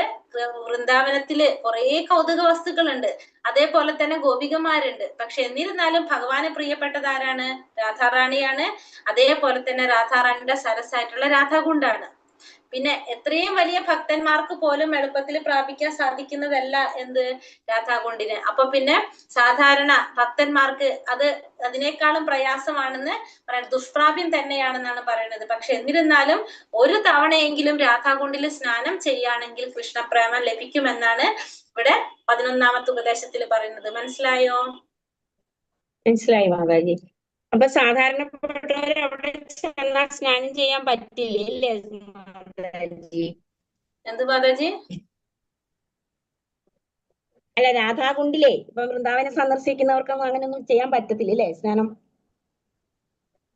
സാധാരണ അങ്ങനെ ചെയ്യാറില്ല ആരും. ഇല്ല. അതാ ചോദിച്ചു. ഹരേ കൃഷ്ണ. അപ്പൊ രാധാകുണ്ട് കൃഷ്ണന്റെ ഏറ്റവും വലിയ പ്രണയഭാജനമായ ശ്രീമതി രാധാറാണിയുടേതാണ് രാധാകുണ്ട്. അപ്പൊ രാധാകുണ്ട് ആരുടെയാണ്? രാധാറാണിയുടേതാണ് രാധാകുണ്ടം. അവളുടെ സരസായ ശ്രീ രാധാകുണ്ടം കൃഷ്ണന് ദേവിയെ പോലെ തന്നെ ഏറ്റവും പ്രിയപ്പെട്ടതാണ്. അപ്പൊ രാധാകുണ്ടം രാധാറാണിയെ പോലെ തന്നെ ഭഗവാന് പ്രിയപ്പെട്ടതാണ് എന്ത്? രാധാകുണ്ടം. കൃഷ്ണ സേവനത്തിൽ പൂർണ്ണമായി മുഴുകിയിട്ടുള്ള ഭക്ത ശിരോമണികൾക്ക് പോലും രാധാകുണ്ടം എളുപ്പത്തിൽ പ്രാപ്യമല്ല. അപ്പൊ കൃഷ്ണ സേവനത്തിൽ മുഴുകിയിരിക്കുന്ന ഭക്ത ശിരോമണികൾക്ക് പോലും അത് എളുപ്പത്തിൽ പ്രാപിക്കാനായിട്ട് സാധിക്കില്ല എന്നാ പറയുന്നത്. കൃഷ്ണ സേവനത്തിൽ മുഴുകിയിട്ടുള്ള രാധാകുണ്ടത്തെ എളുപ്പത്തിൽ പ്രാപിക്കാനായിട്ട് ഭക്ത ശിരോമണികൾക്ക് പോലും സാധിക്കില്ല. ഒരു ഭക്തൻ രാധാകുണ്ടത്തിൽ ഒരു തവണയെങ്കിലും സ്നാനം ചെയ്യുന്നതായാൽ ഗോപികളുടേത് പോലുള്ള വിശുദ്ധമായ കൃഷ്ണപ്രേമം അവനിൽ പ്രത്യക്ഷമാകും. അപ്പൊ ഒരു ഭക്തൻ രാധാകുണ്ടിലെ ഒരു തവണയെങ്കിലും സ്നാനം ചെയ്തു കഴിഞ്ഞാൽ ഗോപികളുടേത് പോലെ വിശുദ്ധമായ കൃഷ്ണപ്രേമം അവനിൽ പ്രത്യക്ഷമാകും. അപ്പൊ ഒരു തവണയെങ്കിലും രാധാകുണ്ടിൽ സ്നാനം ചെയ്താൽ എന്ത് കിട്ടും? കൃഷ്ണപ്രേമം ലഭിക്കുമെന്ന്, ഗോപികമാരുടേത് പോലെ വിശുദ്ധമായ കൃഷ്ണപ്രേമം ലഭിക്കുമെന്നാണ് പറയുന്നത്. അപ്പൊ ഭഗവാന്റെ രാധാറാണിയുടേതാണ് രാധാകുണ്ട്. രാധാറാണിയെ പോലെ തന്നെ ഭഗവാന് പ്രിയപ്പെട്ടതാണ്. പക്ഷെ ഭക്തശിരോമണികൾക്ക് പോലും എന്ത് സാധിക്കില്ല? എളുപ്പത്തില് രാധാകുണ്ടിനെ പ്രാപിക്കാനായിട്ട് സാധിക്കില്ല. ഒരു തവണയെങ്കിലും അതിൽ സ്നാനം ചെയ്തു കഴിഞ്ഞാൽ കൃഷ്ണപ്രേമം ഉറപ്പായിട്ടും പ്രത്യക്ഷമാകുമെന്നാണ് പറയുന്നത്. രാധാകുണ്ടത്തിന്റെ തീരത്തിൽ ഒരാൾക്ക് സ്ഥിരമായി താമസിക്കുവാൻ പറ്റിയില്ലെങ്കിലും അയാൾ ആ സരസിൽ കഴിയുന്നിടത്തോളം പ്രാവശ്യം സ്നാനം ചെയ്യുകയെങ്കിലും വേണമെന്ന് ശ്രീല രൂപഗോസ്വാമി നിർദ്ദേശിക്കുന്നു. അപ്പൊ രാധാകുണ്ടത്തിന്റെ തീരത്ത് സ്ഥിരമായിട്ട് താമസിക്കാൻ ഒരാൾക്ക് പറ്റിയില്ലെങ്കിൽ എന്ത് ചെയ്യണം? കഴിയുന്നിടത്തോളം പ്രാവശ്യം ആ സരസിൽ സ്നാനം ചെയ്യണം എന്നാണ് രൂപഗോസ്വാമി പറയുന്നത്. അപ്പൊ രാധാകുണ്ടിന്റെ തീരത്തിൽ സ്ഥിരമായിട്ട് താമസിക്കാൻ പറ്റിയില്ലെങ്കിൽ കഴിയുന്നിടത്തോളം തവണ ആ സ്നാനം സരസില് സ്നാനം ചെയ്യണം എന്നാണ് രൂപഗോസ്വാമി പറയുന്നത്. രാധാകുണ്ടം എളുപ്പത്തിൽ പ്രാപ്യമല്ല. നാരദനെയും സനകനെയും പോലുള്ള മഹർഷികൾക്ക് മഹാഭക്തന്മാർക്കും വരെ, അതായത് രാധാകുണ്ടത്തെ എളുപ്പത്തിൽ പ്രാപിക്കാൻ ആർക്കും സാധിക്കില്ല. മഹാഭക്തന്മാരായിട്ടുള്ള നാരദനോ സനകനോ പോലുള്ള മഹർഷിമാർക്ക് പോലും എളുപ്പത്തിൽ സാധിക്കാത്തതാണ് എന്ത്? രാധാകുണ്ടിനെ പ്രാപിക്കാനായിട്ട്. അപ്പൊ രാധാകുണ്ടിനെ പ്രാപിക്കാനായിട്ട് ആർക്കും എളുപ്പത്തില് സാധിക്കില്ല. അതാണ് ഈ രാധാകുണ്ടിന്റെ പ്രത്യേകതകളാണ് ഇവിടെ പറഞ്ഞത്. എന്തൊക്കെയാ പറഞ്ഞത്? അപ്പൊ രാധാകുണ്ടിനെ പ്രാപിക്കാനായിട്ട് എത്രയും വലിയ ഭക്തന്മാരാണെങ്കിലും എളുപ്പത്തിൽ രാധാകുണ്ടിനെ പ്രാപിക്കാനായിട്ട് ആർക്കും സാധിക്കില്ല എന്നുള്ളതാണ് ഇവിടെ പറയുന്നത്. പക്ഷെ രാധാകുണ്ടിൽ ഒരു പ്രാവശ്യമെങ്കിലും സ്നാനം ചെയ്തു കഴിഞ്ഞാൽ എന്ത് കിട്ടും? കൃഷ്ണപ്രേമം ലഭിക്കുമെന്നും പറയുന്നു. അതാണ് നമ്മുടെ 11ാമത്തെ ഉപദേശത്തിൽ പറയുന്നത്. മനസ്സിലായോ?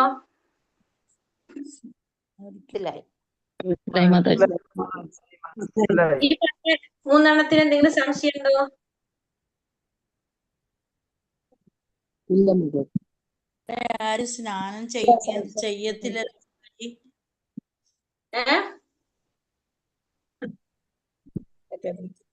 എന്ത് മാതാജി?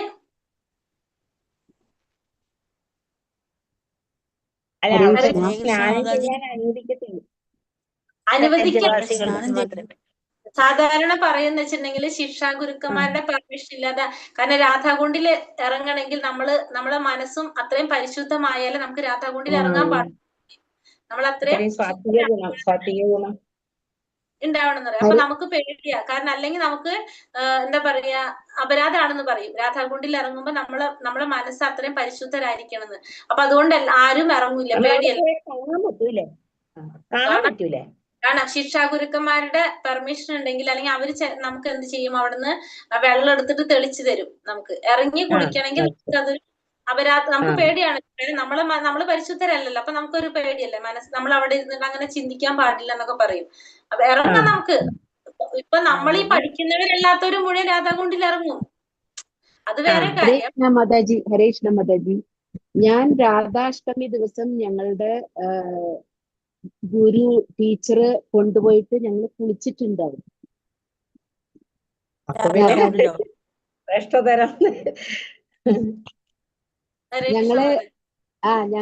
ഞങ്ങളെ ടീച്ചറാണ് കൊണ്ടുപോവുക. എല്ലാ വർഷവും കൊണ്ടുപോകും വൃന്ദാവനത്തില്. ഞാനൊരു 7 തവണയൊക്കെ പോയിട്ടുണ്ട് വൃന്ദാവനത്തില്. അപ്പോ രാധാഷ്ടമി സമയത്ത് ഞങ്ങൾ ഒരു തവണ പോയപ്പോ ടീച്ചർ ഞങ്ങളെ കൊണ്ടുപോയി അവിടെ കുളിക്കാൻ പറഞ്ഞ് കുളിച്ചിരുന്നു.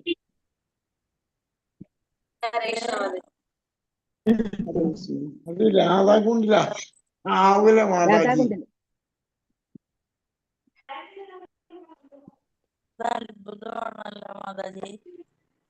ഹരേ കൃഷ്ണ. അപ്പൊ ഈ പറഞ്ഞതിൽ എന്തെങ്കിലും സംശയങ്ങളുണ്ടോ? ഇല്ല ഇല്ല. ഇല്ല മാതാജി, ഇല്ല, സംശയങ്ങളില്ല. ഈ ശിഷ്യ മാതാജി ഹരേ മാതാജി കൃഷ്ണ, ഒരു സംശയം ഈ ചോദിച്ചോട്ടെ? ശിഷ്യ ഗുരുക്കന്മാരുടെ അനുവാദം ഉണ്ടെങ്കില്ല അതെങ്ങനെയാ അത് പറഞ്ഞ അവസാനം പറഞ്ഞില്ലേ?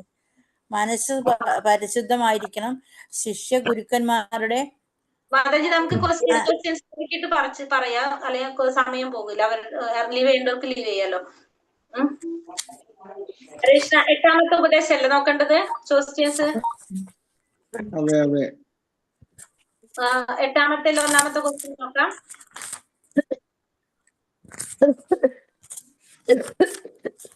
ഉപദേശാമൃതത്തിലെ വരെയുള്ള ശ്ലോകങ്ങൾ പ്രധാനമായും ഏത് ഭക്തി രീതിയെ കുറിച്ചാണ് വിവരിക്കുന്നത്? നിഷ മാതാജി. വൈദ്യസാധനം. ശ്രീല രൂപഗോസ്വാമി എല്ലാ ഉപദേശങ്ങളുടെയും സാരമെന്ന് വിശേഷിപ്പിക്കുന്നത് ഏത് ശ്ലോകത്തെയാണ്? അമ്പിളി മാതാജി. മാതാജി ഞാൻ എടുക്കട്ടെ മാതാജി, ഞാൻ എടുക്കില്ല അത് വരുന്നേ. ഹരേ കൃഷ്ണ. ഓക്കെ, അടുത്ത ആരാണ് ഓണാക്കി? രാജശ്രീ മാതാജി പറഞ്ഞത്. ഹരേ കൃഷ്ണ മാതാജി. ശ്ലോകം 8 അല്ലേ മാതാജി? എല്ലാതും ശ്ലോകം 8. ഭഗവത്ഗീത 6:6 അനുസരിച്ച് മനസ്സ് എപ്പോഴാണ് ഒരു വ്യക്തിയുടെ പരമശത്രുവായി മാറുന്നത്? രാജശ്രീ മാതാജി. ഹരേ കൃഷ്ണ മാതാജി. മനസ്സിനെ ജയിക്കാൻ കഴിയാത്തപ്പോൾ. മരണകാലത്ത് കൃഷ്ണനെ സ്മരിക്കാൻ കഴിയുന്നവർക്ക് എവിടെ എത്താൻ കഴിയുമെന്നാണ് പാഠഭാഗത്തിൽ പറയുന്നത്? ഇന്ദിര മാതാജി. ഗോലോക വൃന്ദാവനം.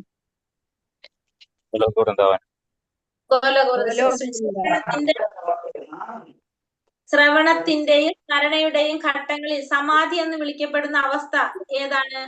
ഓമന മാതാജി. മാതാജി മ്യൂട്ട്.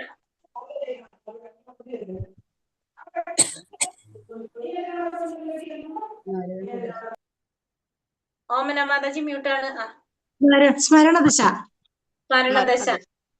ചിത്രക, പത്രക, രസക എന്നിവർ കൃഷ്ണനുമായി ഏത് രസത്തിലാണ് ബന്ധപ്പെട്ടിരിക്കുന്നത്? ശ്രീകല മാതാജി. ദാസിരസം. ദാസ്യരസം. മനസ്സിനെ നിയന്ത്രിക്കാൻ പാഠഭാഗത്ത് നൽകിയിരിക്കുന്ന ഏക മാർഗം എന്താണ്? സുപ്രിയ മാതാജി. കൃഷ്ണന്റെ ഓടക്കുഴൽ, പശുക്കൾ എന്നിവ ഏത് ഭക്തിരസത്തിന്റെ ഭാഗമായാണ് കണക്കാക്കുന്നത്? രാജസുന്ദര പ്രഭു. ശാന്തരസം. ശാന്തരസം. ഓക്കെ. അടുത്ത ജന്മത്തിന് വേണ്ടിയുള്ള ഒരു സൂക്ഷ്മ ശരീരം നിർമ്മിക്കുന്നത് ആരൊക്കെ ചേർന്നാണ്? രമാദേവി മാതാജി. മനസ്സും ബുദ്ധിയും ചേർന്ന്. മനസ്സും ബുദ്ധിയും ചേർന്ന്. മനസ്സിലെ വിശ്വാസം ഏതു നിമിഷവും ചതിക്കുമെന്ന് തെളിയിക്കാൻ ഉദാഹരണമായി നൽകിയിട്ടുള്ള മുനി ആരാണ്? ഉദയം പ്രഭു. ഉദയം പ്രഭു.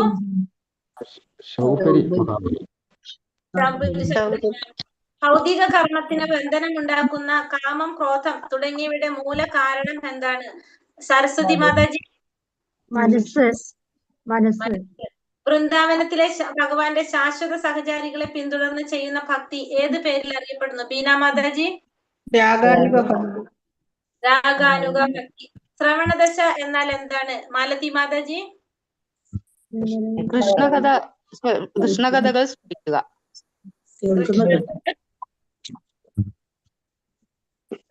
ശ്രവണദശ കൃഷ്ണകഥകൾ.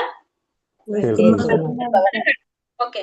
ശ്രീമതി രാധ ഏതു പ്രധാന ബന്ധത്തിലാണ് ഉൾപ്പെടുന്നത്? ഷാജി. ശൈത്യമണി മാതാജി.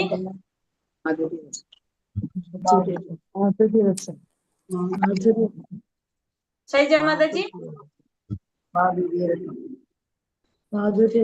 മാധുര്യരസം. ഓക്കെ.